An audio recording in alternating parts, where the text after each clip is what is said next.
Hi, I'm Alex Daniels, and this is the Weekly Countdown, where every week we count down the top news stories of the week, in any order we happen to be so randomly inclined to use.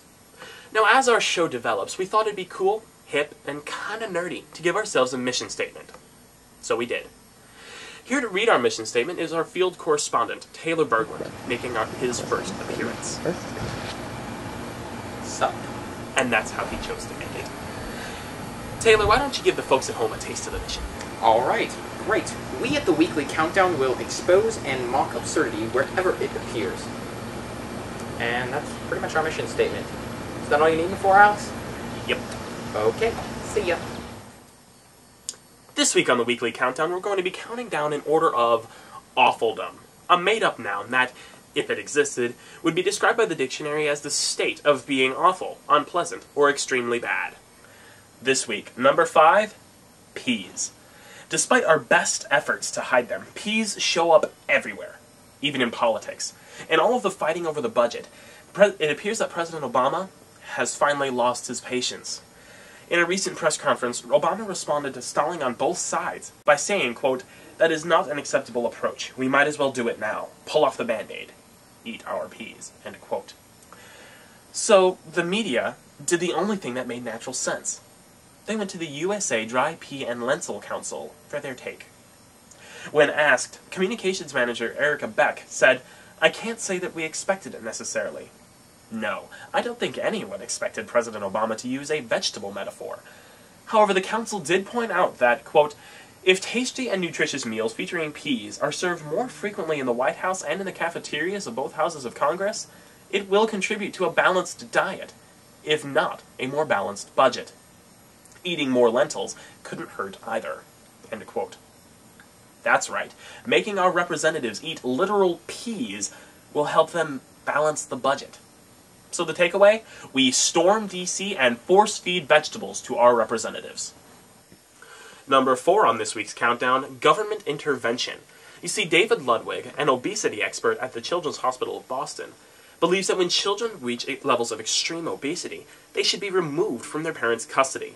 The Associated Press even points out that Mr. Ludwig is a member of a quiet chorus of advocates for government intervention. Never minding that a quiet chorus defeats the point, there are 2 major flaws with this idea. First, we already do it. Second, and when we've done it in the past, it hasn't worked.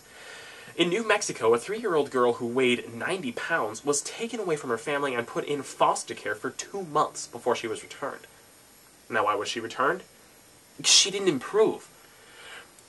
It was later found to be a genetic predisposition. The mother said, quote, "They say it's for the well-being of the child, but it did more damage than any money or therapy could ever do to fix it," end quote. So the takeaway here? There is none.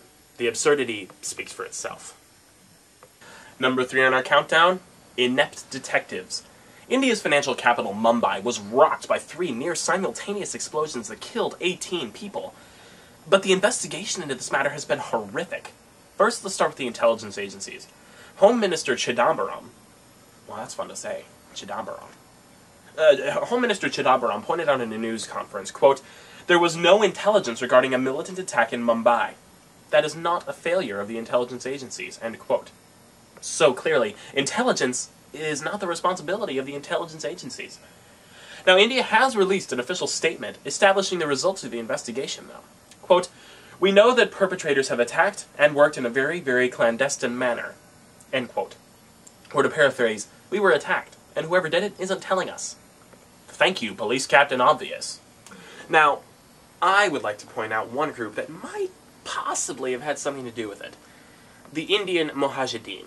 The Mujahideen is, in the words of Reuters, quote, "a shadowy homegrown militant group known for its city-to-city bombing campaigns using small explosive devices," end quote.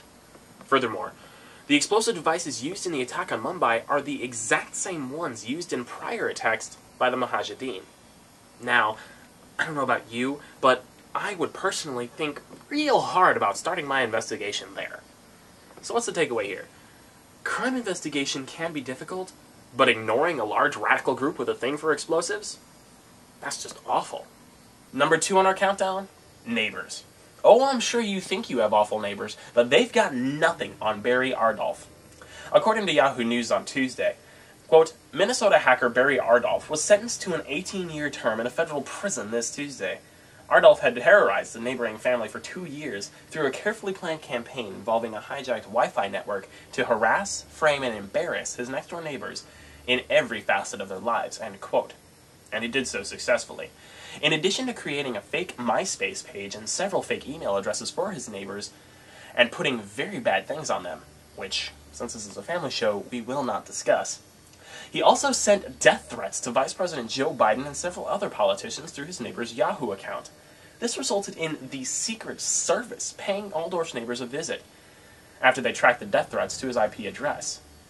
Thankfully for the neighbors, Ardolph was soon to be discovered to be behind the entire scandal and was promptly arrested. So the takeaway here?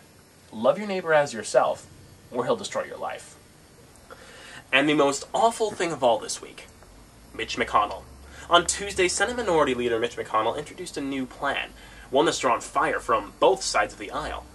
This new budget plan does absolutely nothing to trim the budget, but it gives the president authority to raise the debt ceiling without consulting Congress. Now what this plan basically does is turn our entire nation's future into a game of re-election chess. Because if Obama does raise the debt ceiling, then he's completely to blame for it. But if he doesn't raise the debt ceiling and the United States defaults on its overseas payments, then he's also completely to blame for it. But President Barack Obama is a chess master, and the White House soon announced that Mitch McConnell's plan is, quote, not a preferred option, end quote. But for all his maneuvering, McConnell seems to have forgotten that this is the real world, not a chess game, where he actually has supporters. Or, to put it more accurately, had supporters. To put it lightly, conservatives don't like this plan.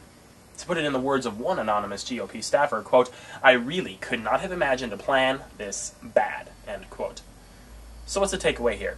To use Mitch McConnell's own words, quote, after years of discussions and months of negotiations, I have little question that as long as this president is in the Oval Office, a real solution is probably unattainable, end quote.